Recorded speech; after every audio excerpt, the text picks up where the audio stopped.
e nós vamos falar de economia diante de uma febre do momento, que é o Bitcoin. O que é o Bitcoin?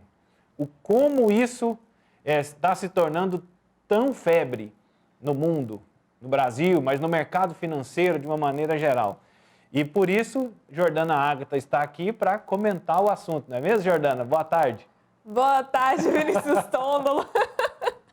Boa tarde para você que está nos acompanhando aqui no Sagres em Tom Maior. Estou aqui para participar da entrevista com quem entende do assunto, como curiosa, quem entende do assunto, porque não sou eu.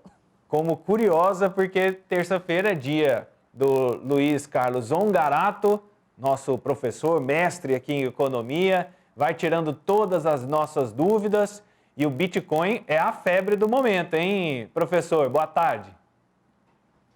Boa tarde, Tôndolo. Boa tarde, Jordana. Tá tudo bem com vocês? Boa tarde a todos que nos acompanham aqui na Sagres.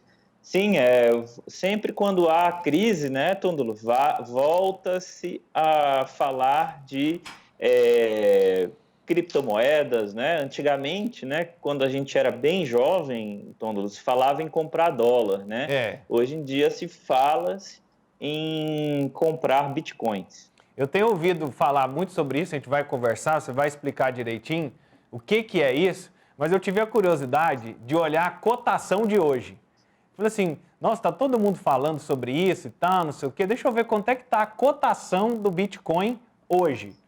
E ele registrou uma queda de 1,37% até o horário ali do almoço que eu monitorei no mercado, né, na Bovespa. Uma moeda de Bitcoin, uma unidade de Bitcoin está custando a bagatela de R$ 189.474,13. O que é isso, hein, professor? Bom, Tôndolo, o que é o Bitcoin? O Bitcoin é uma criptomoeda, né, que ele tem uma peculiaridade muito grande em relação às demais moedas, né? Primeiramente, é a descentralização da regulamentação. Vamos pegar um exemplo ao contrário para a gente entender esse. Por exemplo, a gente tem a nossa moeda no Brasil, o real, que é regulamentada pelo governo nacional e pelo Banco Central. Nesse caso, no Bitcoin, não há um governo central, não há um banco central, não há o Fed, não há o Banco Central Europeu, não há ninguém, né, como uma grande instituição. Acontece que existem as redes criptografadas, que são as blockchains, e todos os investidores dessa rede, né, desses elos, dessa cadeia, eles têm uma informação diária de quanto é a cotação, de quanto está valendo, e ela funciona muito em relação à demanda e à oferta de mercado. Por que ela está aumentando ou diminuindo? Conforme a procura. Então, se eu tenho muitas pessoas procurando essa moeda como uma forma de investimento ou uma forma de especulação, a gente tem automaticamente a valorização dela. Tá? É importante dizer que não está ligado diretamente a nenhum país e nem ao governo. E cada criptomoeda tem uma forma para nascer mais unidades dessa criptomoeda, que é através de mineração de dados. Professor, e quem está começando a fazer investimento? Né? Sempre que a gente fala de investimento, eu faço essa pergunta para o senhor. Quem está querendo investir no Bitcoin? Porque, assim, a valorização dela tá em queda, não é? Qual que é o valor que você falou? Não, ela está em queda, não, está em alta. Está em queda não, perdão, está em alta. Está em altíssima. Super de economia. Um Bitcoin está custando R$ 189 mil. R$ 189 mil é quanto um Bitcoin está custando. Um Bitcoin. Então, como que funciona esse investimento? Porque qualquer investimento que eu for fazer, seja ele na poupança, eu tenho que ter um dinheiro para aplicar. Então, quem vai investir no Bitcoin, ele tem que ter um valor muito mais alto, né? É qualquer pessoa que pode fazer esse investimento. Explica para a gente como que funciona isso. Jordana, vamos falar em duas vertentes, tá? A primeira, sobre o que eu faria se eu fosse um investidor iniciante, pensaria ao ouvir a gente falar de bitcoins, eu vou lá aprender sobre isso. E o que é o Bitcoin dentro dos investimentos? Tá? Então, primeira questão, o que é o Bitcoin dentro dos investimentos? O Bitcoin, apesar de a gente chamar de criptomoeda, não é uma moeda no sentido clássico. O que é o sentido clássico tradicional dentro da economia? Uma moeda, o que a gente pode fazer com a moeda? A gente pode contar, né? Por exemplo, quanto é que vale essa camisa aqui? Essa camisa vale X reais. Eu posso guardar, por exemplo, na minha poupança, R$ 100 por mês, e eu tenho lá, ao final do ano, né, XY lá, reais guardados. E eu também posso comparar o preço. De repente, eu posso comparar o preço, sei lá, dos meus óculos com a minha camisa. Eu vejo se está caro ou se está barato em relação a isso, né? Já a criptomoeda, a gente não pode fazer isso, tá? Por quê? Ela se assemelha muito mais a um produto de investimento do que a uma moeda em si. Então, por mais que o nome nos leve a pensar que é uma moeda, ela não tem, por exemplo, uma conversibilidade imediata. Se eu chegar lá para comprar um café e um pão de queijo, né, lá na padaria hoje com bitcoins, provavelmente eu não vou conseguir, a não ser que aquele estabelecimento ele receba bitcoins. Falando nisso, né, respondendo à primeira pergunta que eu sugeri fazer, vamos pensar assim, se eu sou um investidor iniciante, ouço bastante falar de bitcoins, é interessante saber que ele é algo especulativo. Eu não consigo determinar o quanto ele vai valorizar ou qual que é o grau de risco que ele tem nesse momento. Se a gente olhar 5 anos atrás e olhar hoje, o Bitcoin está muito mais transparente hoje, vamos pensar assim, tem muito mais informações. Porém, dadas as próprias oscilações que o Tondolo comentou, eu não consigo pegar lá R$500, R$1.000 e garantir que eu não terei uma trava para perdas e também eu não posso garantir que esse dinheiro vá sumir de uma hora para outra, tá? Por quê? Por uma falta de regulamentação que é da própria essência do Bitcoin.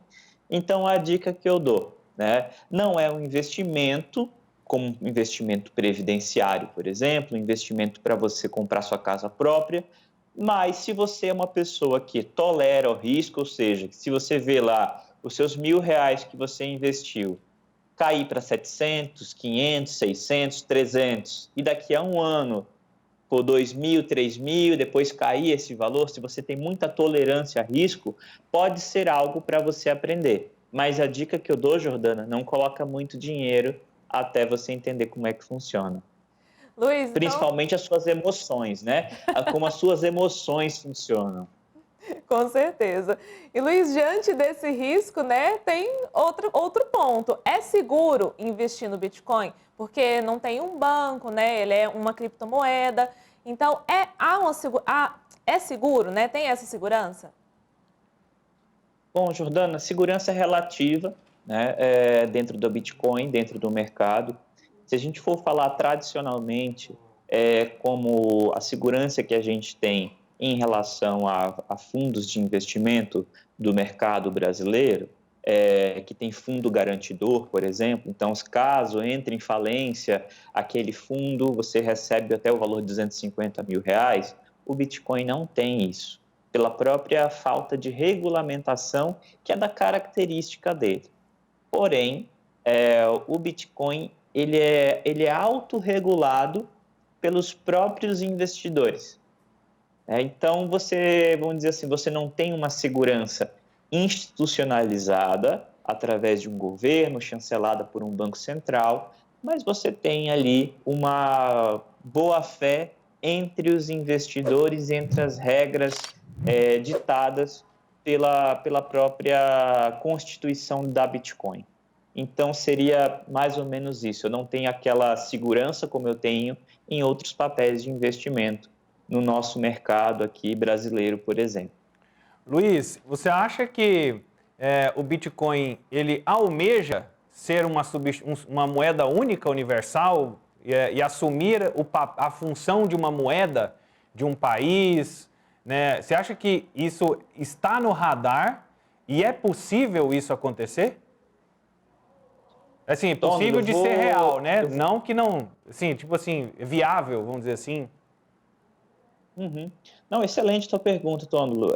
As perguntas estão muito interessantes, mas eu vou ter que falar um pouquinho de economês para poder responder essa tua pergunta, que ela não é trivial, tá? Ela Tá. não é uma pergunta trivial.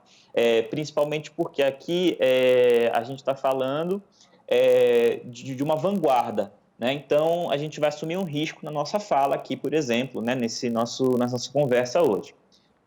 No que diz questão a que ponto, né?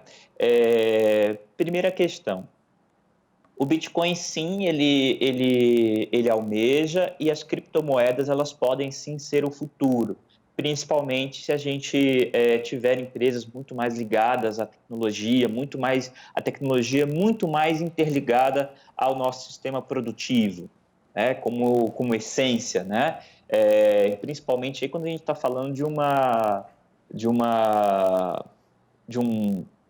vamos colocar assim, da internet das coisas, né? Essa palavra que eu estava buscando, né? Da internet das coisas. A gente vai ver o mundo muito mais interligado, e sim há uma tendência que isso ocorra.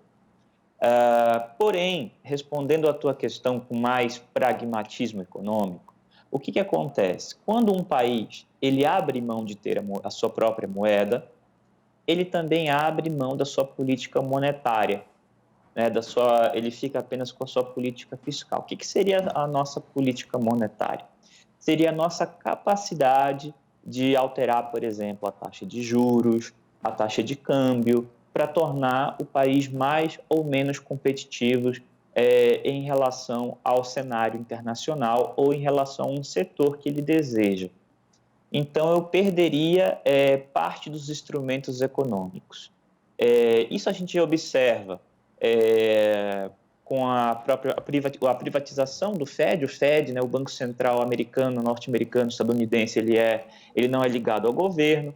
Você observa essa perda de política monetária na zona da União Europeia, né, porque você tem vários países com a mesma moeda, mas em países em desenvolvimento, em alguns momentos eles abrem mão dessa política monetária porque não conseguem controlar, que seria aquelas economias dolarizadas, tá? Então, respondendo a tua pergunta, que ela não é fácil de responder, eu não vejo num curto prazo e num médio prazo isso acontecer. A gente precisaria de uma revolução realmente ideológica e tecnológica para isso acontecer, porque os governos abrem mão de uma grande parte do instrumento de desenvolvimento e de protecionismo do país. Se a gente pensar a China, uma das maiores economias do mundo, será a maior economia do mundo em poucos anos, ela não vai querer abrir mão da política monetária dela, porque é um dos instrumentos de desenvolvimento econômico daquele país. Porém, sim, o Bitcoin ele é uma iniciativa com esse objetivo de unificação das moedas. Eu não imaginava que seria tão complexo, porque eu até fiz uma conta que eu fui imaginar assim, eu até fui buscar as notícias do ano passado, quando o Brasil lançou a nota de R$200. E aí o orçamento para 2021 para produzir papel moeda e moedas é de 437 milhões de reais. Falei, olha que maravilha, não ia precisar gastar isso. Seria mais ou menos, eu fiz a conta aqui, 2.306 bitcoins, que o governo teria à sua disposição aí, né, para as suas transações. Mas por esse olhar, por esse elemento que você traz, o governo ia perder muita força de diretriz, de determinação, de poder de decisão, e ficaria muito refém das flutuações. Porque aí a minha próxima pergunta seria: criptomoedas está para a moeda como as fintechs estão para os bancos, nessa ruptura, redução de custos, né, nessa mudança de comportamento? Ela entra nessa onda, por exemplo, do Pix, que está chegando agora? Ela faz parte dessa revolução, vamos dizer assim? Tôndolo, eu acho que a criptomoeda seria ainda mais revolucionário. Né? É algo ainda mais inovador do ponto de vista tecnológico, é mais disruptivo também no próprio sistema bancário, já que ele já vem de séculos, né? Seria uma ruptura com esse sistema bancário e essa união entre banco e governo. Tá? Então, vamos colocar assim, as fintechs, toda a parte tecnológica, sim, são movimentos de atualização, mas eles utilizam o mesmo sistema econômico internacional, o mesmo sistema financeiro internacional. Quando a gente fala em bitcoins, a gente fala num sistema financeiro internacional paralelo ao status quo de hoje, ao que já existe hoje. Então, ele é ainda mais disruptivo. É uma boa reflexão. Jordana, você tem mais uma pergunta, né? Exatamente. Professor, eu tenho mais 2 perguntas para você, né? Mas pode responder ela em um, a gente divide, daquele modelinho que a gente gosta de fazer. É o seguinte, além do Bitcoin, professor, tem outras criptomoedas, né? Queria que você falasse para a gente, para quem está nos acompanhando e se interessou, né? Falar quais são essas criptomoedas e se dentre essas criptomoedas, o Bitcoin é a mais promissora delas. Bom, Jordana, temos várias criptomoedas até a Venezuela, por exemplo, tem a sua própria criptomoeda. Vários países já tentaram lançar, né? Eu não saberei listar aqui se elas estão ativas ou inativas ainda. Mas vamos colocar assim, por que a gente fala mais em Bitcoin e não temos na memória tanto as outras criptomoedas? Por causa da popularidade, da difusão que se tem o Bitcoin e também vamos colocar assim, da familiaridade que os investidores têm com o sistema Bitcoin. Então, vamos colocar assim, Jordana, se você quer investir numa criptomoeda que não é tão famosa quanto o Bitcoin, é interessante a gente verificar qual que é a origem dela, se é algum governo por trás, se é algum país por trás, se é alguma empresa em específico, que tipo de contrato ela tem, quais são os termos e como ela é criada. Porque simplesmente aqui a gente poderia criar uma criptomoeda da Sagres. A gente vai lá e diz, olha, um Sagres vale $1. E aí a gente joga no mercado, a gente cria aí uma forma de negociar, de criar mais moeda, menos moeda, tirar do mercado. Mas qual que é o lastro que isso tem? Qual que é o tipo de lastro? O Bitcoin ele tem um lastro do blockchain dele que tem uma criptografia sofisticada e é bastante seguro e não é vinculado diretamente a nenhum governo específico. Então, acho que a dica para responder essa pergunta, eu acho que vai mais por aí do que eu não conseguiria, de fato, enumerar essas demais criptomoedas nesse momento. Tá certo. Bom, professor, muito obrigado pela sua participação. Excelente semana. Muito obrigado pela disponibilidade de compartilhar conhecimento com a gente. Obrigado, Tondo. Obrigado, Jordana. Foi um prazer estar aqui com vocês. E um abraço a todos que nos acompanharam. Até a próxima semana. Tchau, tchau. Tchau. Esse é o professor Luiz Carlos Ongarato, nosso convidado especial aqui, semanal, com as notícias da economia. Jordana, até a próxima. Até a próxima, Vinícius Tondolo. Grande abraço para você que está nos acompanhando. Até mais. A gente acompanhando, então, falamos de economia,